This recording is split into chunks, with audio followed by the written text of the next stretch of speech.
প্ৰাৰ্থনাই কোনো এজন যদি সংসাৰত ভুল কৰি আছে তেওঁ পৰম সৌভাগ্যৱান হৈ যায় প্ৰাৰ্থনাই জীৱন নিৰ্মাণ কৰে প্ৰাৰ্থনাই সমাজ গঢ়ে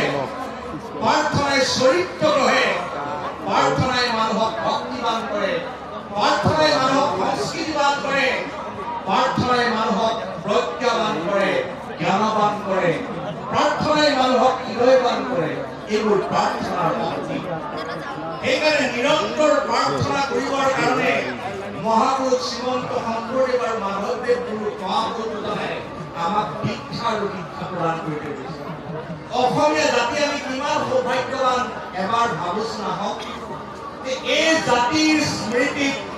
এই জাতিৰ সন্মুখত 1000টা প্ৰাৰ্থনা মহাপুৰুষ মাধৱদেৱে আমাক দি থৈ গৈছে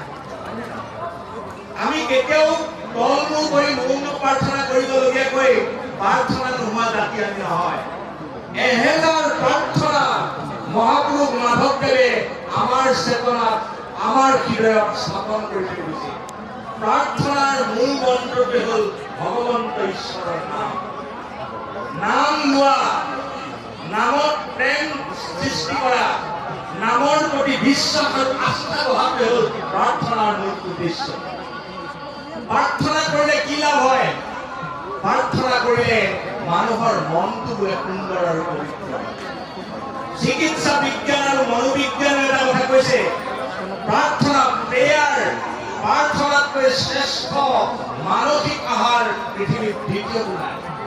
যিটো সময়ত হাজাৰ হাজাৰ লাখ লাখ কোটি কোটি মানুহ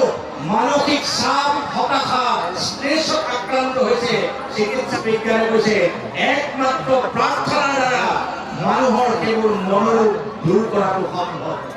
কেৱল ইমানেই নহয় প্ৰাৰ্থনাই মানুহৰ হৃদয়খন ভক্তিৰে ভৰাই তোলে ভগৱানৰ প্ৰতি ভক্তি বঢ়াই প্ৰাৰ্থনাই ভগৱানৰ প্ৰতি বিশ্বাস বঢ়াই প্ৰাৰ্থনাই ঈশ্বৰৰ প্ৰতি প্ৰেম বঢ়াই প্ৰাৰ্থনাই ভকত আৰু ভগৱানৰ লগত সম্পৰ্ক গঢ়ি দিয়ে সেইকাৰণে আমি নিৰন্তৰ প্ৰাৰ্থনা কৰিব লাগে মহাপুৰুষ শ্ৰীমন্ত শংকৰদেৱ আৰু মহাপুৰুষ মাধৱদেৱ দুয়োগৰাকী মহাপুৰুষে আমাক প্ৰাৰ্থনাৰ এটা পৰম্পৰা প্ৰাৰ্থনাৰ এটা ধাৰা আমাক প্ৰদান কৰি থৈ গ'ল প্ৰাৰ্থনাৰ মূল উদ্দেশ্য ঈশ্বৰৰ নাম লোৱা নাম ল'লে লাভ হয় নাম ল'লে বেনিফিট হয় মহাপুৰুষ শ্ৰীমন্ত শংকৰদেৱে কীৰ্তন ঘোষাত কৈছে নাম লোৱা